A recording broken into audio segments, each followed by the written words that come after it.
মানে ইলেকট্রিক্যাল বা ইলেকট্রনিক যে কোনো ফল্ট থেকে যদি বাইক মনে করে যে এটা আপনার জন্য হুমকির কারণ হতে পারে, তাহলে আপনাকে এই লাইটটা দিয়ে বলে দিবে যে একটা ফল্ট বাইকে হয়েছে, অ্যান্ড তুমি ডায়াগনস্টিক মেশিন লাগায় তাড়াতাড়ি দেখো এবং ফল্টটা সলভ করো। এই তো আসার পরে বাইক মোটামুটি সোহেল ভাই মেশিন লাগায় ফেলছে, চেক করতেছে হচ্ছে কি হয়েছে এটাতে, যে লাইট জ্বলে।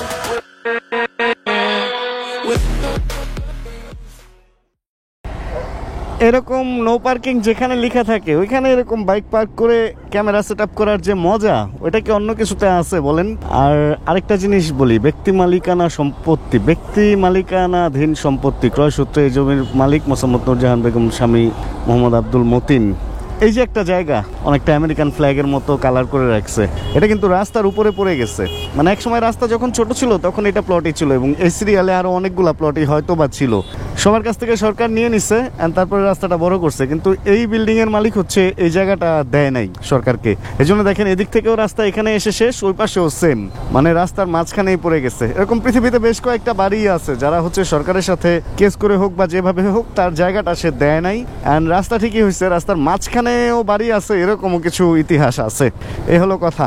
যাক, এটা কোনো বড় ইস্যু না আজকের ভিডিওর জন্য। আজকের ভিডিওর মেইন ইস্যু যেটা, বলতেই পারেন যে আজকে এই বাইক কেন আমার কাছে। আমি আমার একটা লাস্ট ভিডিওতে বলছিলাম যে এই R15 BS7টা বিক্রির আগে আমি একটা সার্ভিস দিয়ে বিক্রি করব, বাট সার্ভিসটা তখন দেয়া হয় নাই বা দিতে পারি নাই। আর সার্ভিস দেওয়ার পেছনে বড় একটা কারণ হচ্ছে এটার যে বল রেসারটা এটা একটু লুজ আছে, এটা টাইট করতে হবে। অ্যান্ড সেকেন্ড আরেকটা ব্যাপার হচ্ছে এখানে একটা লাইট জ্বলতেছে, দেখতেছেন কিনা, অনেকটা পুরান আমলের ভিডিও ক্যামেরার মতো দেখতে। এই লাইটটাকে বলে হচ্ছে ওবিডি সেন্সরের লাইটও আসলে এরকমই জ্বলে। এটা ইঞ্জিন চেক লাইট বলি আমরা, ইঞ্জিন চেক লাইট। তার মানে ইঞ্জিন চেক করার জন্য এই লাইটটা জ্বলছে বা চেক করতে বলতেছে সে। ব্যাপারটা এরকম, কোনো একটা ফাংশন একটু উল্টাপাল্টা হয়ে আছে বা কিছু একটা ঘটছে যে কারণে এই লাইটটা জ্বলছে। অ্যান্ড এটাকে হচ্ছে ওই যে ডায়াগনস্টিক মেশিন আছে ওইটা দিয়ে দেখা যাবে যে কি কারণে জ্বলছিল, এবং তারপরে ওটা রিসেট করে দিলে এই লাইটটা আবার নিভে যাবে, এবং পরবর্তীতে যদি আবার কখনো কোনো ঝামেলা হয় আবার এই লাইটটা জ্বলবে, এবং ঠিক ওরকম ডায়াগনস্টিক করলে দেখা যাবে যে কেন লাইটটা জ্বলছিল, এবং চাইলে ওই লাইটটা ঠিকও করে ফেলা যাবে। আমি তো যাবো ডানে, আমি এরকম বাইরে ঢুকছি কেন? আচ্ছা, এবার এবার এবার এবার এবার এবার এবার আমাকে কি যেতে দিবে এরা? দাও না আমাকে একটু যেতে। হ্যাঁ, যেতে দিচ্ছে। আচ্ছা, যেটা বলতেছিলাম, এটা আজকে ঠিক করানোর জন্য যেতেছি, অ্যান্ড বল রেসারটাও। আর যাচ্ছি হচ্ছে আমাদের প্রিয় সার্ভিস সেন্টার, সেই মগবাজার মধুবাগ, মানে হাতির ঝিলের পাশে Madhubag bike multi brand service centre. Sohel ভাই, জুয়েল ভাই, ওনাদেরকে ফোন দিয়ে দিছিলাম গত 2 দিন আগেই, অ্যান্ড আজকে একটা স্লট নিয়ে রাখছিলাম। আপনারাও যে কোনো সার্ভিস সেন্টারে যাওয়ার আগে এরকম ফোন দিয়ে রাখতে পারেন। অ্যান্ড জুয়েল ভাইদের ঠিকানা, ফোন নাম্বার আমি ইউটিউব ভিডিওর নিচে ডিসক্রিপশনে দিয়ে রাখবো, ইউটিউব ভিডিওর নিচে, ফেসবুকে না, কারণ ফেসবুকে আমি এখন শর্ট বেশি আপলোড দিই। আপনারা যদি বাইক মাল্টি ব্র্যান্ড সার্ভিস সেন্টারে যেতে চান তাহলে অবশ্যই কল দিয়ে যাবেন, তাহলে আপনার স্লটটা ফাঁকা থাকবে। এই হলো ব্যাপার। অ্যান্ড এই চেক লাইটটা জ্বলে কেন, এটার একটু ডিটেল চলেন আপনাদেরকে আলোচনা করে একটু জানাই। মানে খুব সিম্পল একটা কারণ, বুঝতেই পারবেন না কেন জ্বলছে, সেটা হচ্ছে বাইকটা যদি কাত হয়ে পড়ে যায়। একটা ব্যাপার আছে এই সমস্ত বাইকগুলাতে, এফআই বাইকগুলাতে বিশেষ করে, একটু হাই কনফিগারেশন বাইক যেগুলা, এগুলা একটা মাত্রার পরে যদি বাইক কাত হয় তাহলে এই সেন্সরটা বুঝতে পারে যে বাইকটা পড়ে গেছে, এন্ড তখন অটো স্টার্ট বন্ধ হয়ে যায়। কারণ তখন যদি বন্ধ না হয় তাহলে বিভিন্ন রকম ঝামেলা হইতে পারে। এখন স্টান্টের ক্ষেত্রে আবার ওই সেন্সরটা মানুষ বন্ধ রাখে, কারণ স্টান্টে অনেক কাট টাত হয়, তখন বন্ধ হয়ে গেলে তো অ্যাক্সিডেন্ট হয়ে যাবে।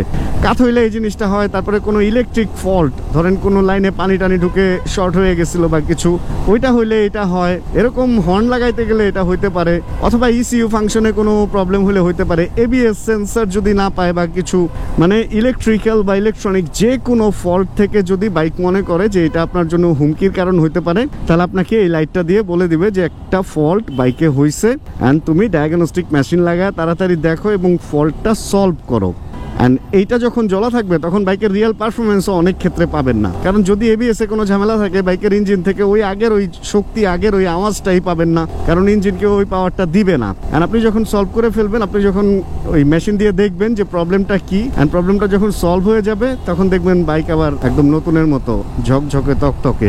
এরকম যত বেশি সেন্সর তত বেশি হচ্ছে ডায়াগনস্টিক মেশিনের খেলা এবং এই ওবিডির খেলা। মানে আপনি ওটা দিয়ে দেখতে পারবেন যে বাইকে কি সমস্যা চলতেছে বা কি, বিভিন্ন মানে সব সমস্যার সমাধান আসলে এই একটা লাইট। যেহেতু জ্বলছে আমার দেখতে হবে যে এটা কি কারণে জ্বলছে, আমি নিজেও জানি না, হয়তো বা হর্ন লাগাইতে যায় জ্বলছে, যেহেতু দুইটা হর্ন লাগাইলে নর্মালি জ্বলে না, বাট জ্বলছে হয়তো, এবার হয়তো জ্বলছে, হইতে পারে না, হইতেই পারে। এই হলো অবস্থা। যাক চলেন, আমরা চলতে চলতে চলে আসছি হচ্ছে এটা কি বিজয় সরণিতে। অ্যান্ড বাইকে ফুয়েলও খুব একটা নাই, যদিও আমার ব্যাগে ফুয়েল আছে। এই জন্য আমার উচিত একটু বাম পাশ দিয়ে চেপে চলা।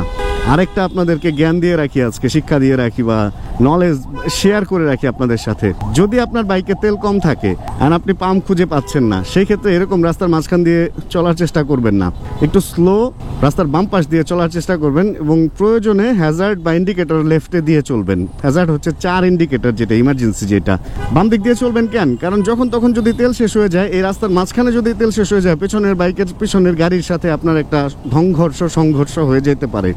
আবার এইখান থেকে আপনি বাম পাশে যখন নিয়ে যাবেন স্টার্ট বন্ধ হলে ধাক্কা, তখন একটা সংঘর্ষ হয়েই যেতে পারে। কিন্তু আপনি যদি এই যে আমার মতো এরকম বায়ে থাকেন, ধরেন তেলটা শেষ হয়েও গেল, আপনি বাম পাশে ইন্ডিকেটর দিয়ে একটা থামাইলেন, থামায় না হয় তারপরে আস্তে আস্তে ধাক্কায় নিয়ে গেলেন। এই জন্য ফুয়েল যখন কম থাকবে, যখন মনে হবে রিস্ক বন্ধ হয়ে যেতে পারে, তখন যেটা করবেন সেটা হলো রাস্তার বাম পাশ দিয়ে স্লো চালাবেন। স্লো কেন চালাবেন? কারণ যত কম আরপিএমে চালাবেন, তত অল্প তেলে আপনি বেশি দূর পর্যন্ত যেতে পারবেন। আর যত হাই রেভ করবেন, আরপিএম বাড়ায় চালাবেন, তত ফুয়েল বেশি যাবে, তাড়াতাড়ি আপনি বিপদে পড়বেন। এটাই বাস্তব। বাংলাদেশে এই একটা রাস্তা যেটা হচ্ছে ইউরোপের রুলে চলে, মানে এখানে আমরা হচ্ছে ডান পাশ দিয়ে চলাফেরা করি, ডান পাশে চেপে। নর্মালি তো আমাদের এখানে লেফট সাইড ড্রাইভ, মানে আমাদের এখানে দেখেন হাতির ঝিলের এই কয়েকটা ব্রিজ আছে, এই ব্রিজগুলাতেই শুধু এরকম। ওরে কত সুন্দর লাগতেছে শীতের শেষ দিকে, কুয়াশা একটা ব্যাপারে, মানে জোশিলা একটা ফিল দিতেছে ভাই, পুরা জোশিলা একটা ফিল দিতেছে। মনটাই ভালো হয়ে গেল ওই জায়গাটা দেখা। আরেকটা জিনিস শেয়ার করি, বাংলাদেশে যতগুলো স্পোর্টস বাইক আছে ওর মধ্যে R15 ভার্সন 3, 4 এগুলার যেই লুকিং গ্লাস, এই লুকিং গ্লাসটা, ওরে এটা কি গাড়ি, ল্যান্ড রোভার, এটা লুকিং গ্লাসটা বেস্ট। মানে এটা না বেশি ছড়ানো, না বেশি চাপানো, অ্যান্ড পেছনেও সব কিছু দেখা যায়, আবার অলিগলিতেও সুন্দর ঢুকে যাওয়া যায়। এই লুকিং গ্লাসটা আমার, মানে এটার সেট আপটা আমার অনেক বেশি ভালো লাগে। অনেকে আবার এটা খুলে অন্য বাইকে লাগায়, অ্যান্ড তখন আবার উল্টাপাল্টা হয়ে যায়। আসলে যে বাইকের লুকিং গ্লাস ওই বাইকের জন্যই বানানো হয়েছে, তো এই জন্য সেটিংটা ওরকম হয় না। যাই হোক, চলতে চলতে আমরা চলে আসছি ঝিলপার মসজিদের এইখানে। অ্যান্ড চলেন আমরা বাইক মাল্টি। আজকে দেখছেন কি ফাঁকা, নর্মালি এই রাস্তা এরকম ফাঁকা দেখা যায় না, কিন্তু যে ভিড় ভাড়টা পার হয়ে এখানে আসি আজকে বেশ ফাঁকা। অ্যান্ড জুয়েল ভাইকে অলরেডি আমি দেখে ফেলছি। ভাই আমি একটু ডানে যাব, ভাই ডানে একটু যাইতে দিয়েন আমাকে। ভাই ভিড় যত কমই হোক না কেন, দেখেন না মোটামুটি ফাপড় আছে। কি অবস্থা ভাই? এইটা উঠাই তো আমার অলওয়েজ ভয় লাগে। আর এটার মধ্যে ট্র্যাকশন কন্ট্রোল অন, তো যে কোনো সময় একটা অঘটন ঘটতে পারে। তাহলে আমার কি করতে হবে? ট্র্যাকশন কন্ট্রোলটা বন্ধ করতে হবে। এই একটা জিনিস ট্র্যাকশন কন্ট্রোল, আমি একবার উপরে উঠতে যে আটকায় গেছিলাম, তো এরপর থেকে এটা আমার মাথায় খুব থাকে যে ট্র্যাকশন কন্ট্রোল বন্ধ করেই উঠতে হবে। কিন্তু সুইচটা যেন কই থাকে ভুলে গেলাম। আরে ট্র্যাকশন কন্ট্রোলের সুইচ কই? ব্যাটারি ভোল্ট সব দেখাইতেছে, কিন্তু ট্র্যাকশন কন্ট্রোলের সুইচ পাইতেছি না। কোনটা দিয়ে করে? সেটিং দিয়ে? না, এটাও তো না। আর ভুলে গেছি, রিস্ক নিয়ে নিই একটু। উঠে গেছে, অল্প একটু জায়গা তো। তবে চেষ্টা করবেন এই ধরনের খাড়া জায়গা দিয়ে উঠতে ট্র্যাকশন কন্ট্রোল বন্ধ করে নেওয়ার। চালু থাকলে অনেক সময় পিক আপ ছেড়ে দেয়। আসসালামু আলাইকুম, কেমন আছেন? আলহামদুলিল্লাহ ভাইয়া, ভালো। কি খবর? এই তো আসার পরে বাইক মোটামুটি সোহেল ভাই মেশিন লাগায় ফেলছেন, চেক করতেছে হচ্ছে কি হয়েছে এটাতে। এই যে লাইট জ্বলে। আর একটা ব্যাপার হলো, ভাই বললো কি অক্সিজেন সেন্সরের কারণে নাকি এই লাইটটা জ্বলে। আর আরেকটা কারণ হচ্ছে হঠাৎ করে যদি কেউ অতিরিক্ত জোরে থ্রটল করে না, আমার হাতে এরকম একটা ঘটনা অবশ্য ঘটছে রিসেন্ট, বলবো না আরেকদিন ওই কথা। দেখ ভাইয়া চেক করুক, দেখুক কি হয়েছে, এন্ড দেন সলভ তো হবে ভাই, সলভ হয়ে যাবে। এগুলা ইলেকট্রনিক প্রবলেম, এগুলা অবশ্যই সলভ হয়ে যাবে, এরকম বড় কোনো ইস্যু না এগুলা। দেখ ভাইয়া দেখুক, দেখে তারপরে জানাবেন কি হয়েছে।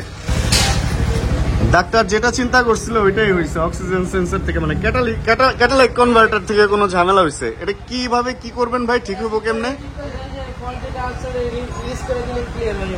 আচ্ছা ওকে, মানে কোনো কিছু খোলা লাগান করতে হইব না, এখান থেকেই সম্ভব।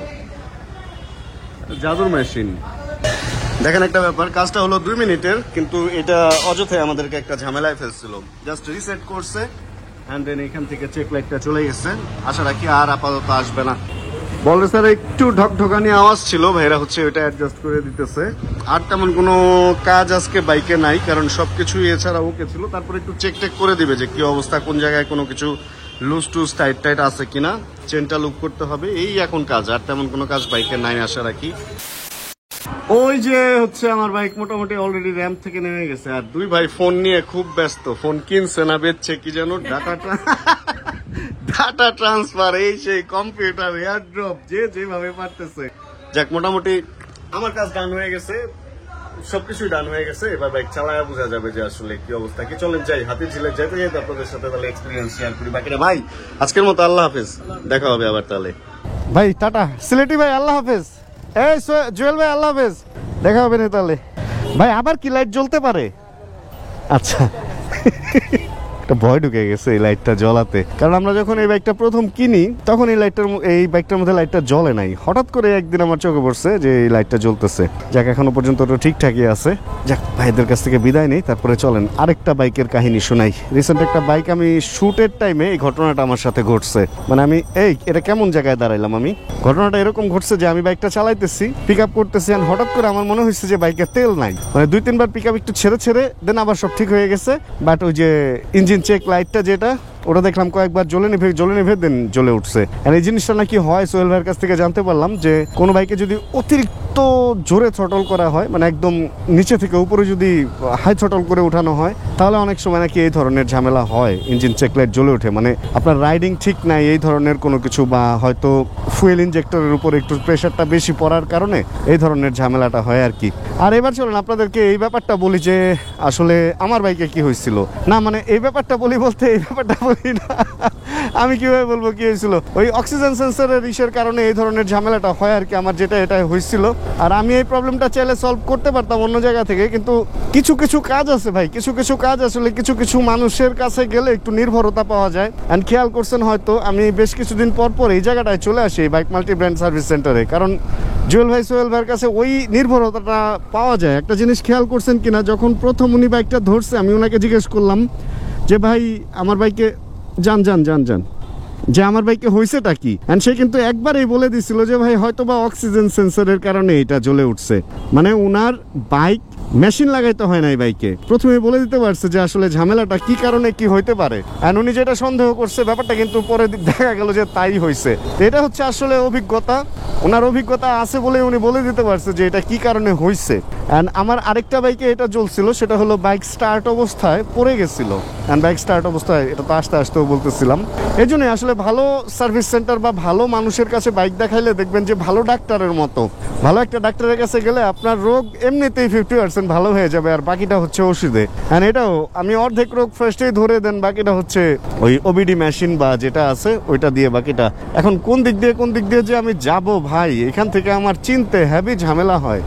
এই তেজগাঁ যে শিল্প এলাকা বা বাণিজ্যিক এলাকা, এটা যাই বলেন, ইন্ডাস্ট্রিয়াল এলাকাও বলতে পারেন, এই ভিতরের চিপাগুলাতে রেগুলার আমাদের আসা হয় না। তো এখানে আসলে আমার রাস্তাঘাট চিনতে মানে পুরাই কিরকম যেন একটু হজবরল লাগে। কিরকম দেখেন, এখন কোন দিক দিয়ে যে কই যাব, এই জায়গায় যেখানে আছি এটা মনে হয় বেগুনবাড়ি। আর এই জায়গাটা দেখে মনে হইতেছে যে এদিক থেকে আমি আসছি, কারণ এটা হইলো হ্যাঁ বাজাজের যে মেইন, উত্তরা মোটরসের বাজাজের মেইন সার্ভিস সেন্টারটা এটা। তার মানে এইখান দিয়ে আমি আসছি, চলেন সামনে দিয়ে বের হয়ে ভুম করে চলে যাই। আর এখান থেকে 60 ফিট খুব বেশি দূর না। আসার সময় আমি ভাবছি না জানি কত সময় লাগবো, কিন্তু সময় লাগে না, 15 মিনিটের মধ্যেই চলে আসতে পারছি। অনেকদিন পর তো আজকে R15 নিয়ে বেরিয়েছি, তাও আবার মেইন রোডে, তাও আবার এই রাস্তাটা মোটামুটি সামনে সিগন্যালের পরে ফাঁকাই পাবো। চলেন একটু টান দিয়ে কুইক শিফটিং করে একটু হাই স্পিডের মজাটা নেই। সেন্সর লাইট আবার জ্বলে না উঠলেই হয়, অ্যান্ড সবাই আমাকে একটু ফাঁকা দিলেই হয়। অবশ্য ধর R15 ফাঁকা লাগে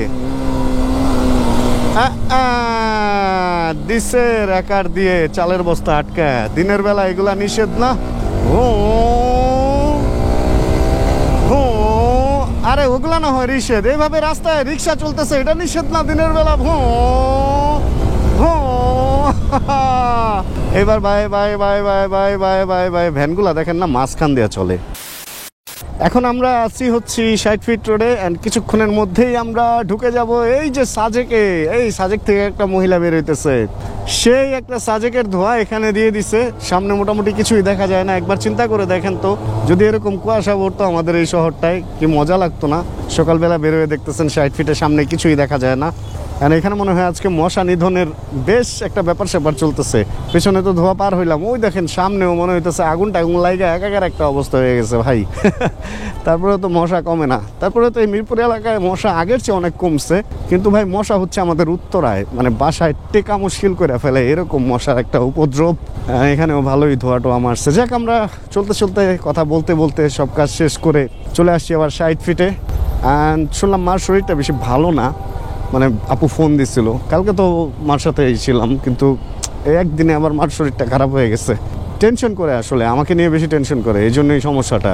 আর কথা হইলো একটু আগে, দেখি এখন হয়তো আবার বাসায়ও চলে যেতে হইতে পারে, যেহেতু মার শরীর ভালো না। এই জন্য আসলে মনটাও আজকে বেশি ভালো না, কারণ এর আগেও তো আপনারা জানেন যারা আমার পুরানো ভিউয়ার, যে মাকে হাসপাতালে রাখতে হয়েছিল অনেক দিন। যদি আবার ওরকম, মানে দোয়া করেন যাতে মার শরীরটা ভালো হয়ে যায়, যাতে আর হসপিটালে অ্যাডমিট না করা লাগে, কারণ এটা মাও ভয় পায়। আজকে বলতেছিল যে না বাসায় ভালো আছি বা এরকম কিছু। এই তো যাক, তাহলে আজকের ভিডিও থেকে এখানে বিদায় নিয়ে হোপ রাখতেছি। ভিডিওটা আপনাদের ভালো লাগছে, ভিডিওতে কোনো কিছু ভালো লাগলে প্লিজ একটা লাইক দিয়ে দেন। চ্যানেলে যদি নতুন হন প্লিজ সাবস্ক্রাইব করে হয়ে যান। আমাদের ফ্যামিলি মেম্বার জানাবেন কে কোন জায়গা থেকে ভিডিও দেখছেন। আর যতক্ষণ পরবর্তী ভিডিও নিয়ে আমি না আসতেছি, ততক্ষণ ইনশাআল্লাহ আমরা থাকবো ভালো, আমরা থাকবো সুস্থ এবং করতে থাকবো চিল ইনশাআল্লাহ। Chill bro. Check the mic and make sure it sound right, boys.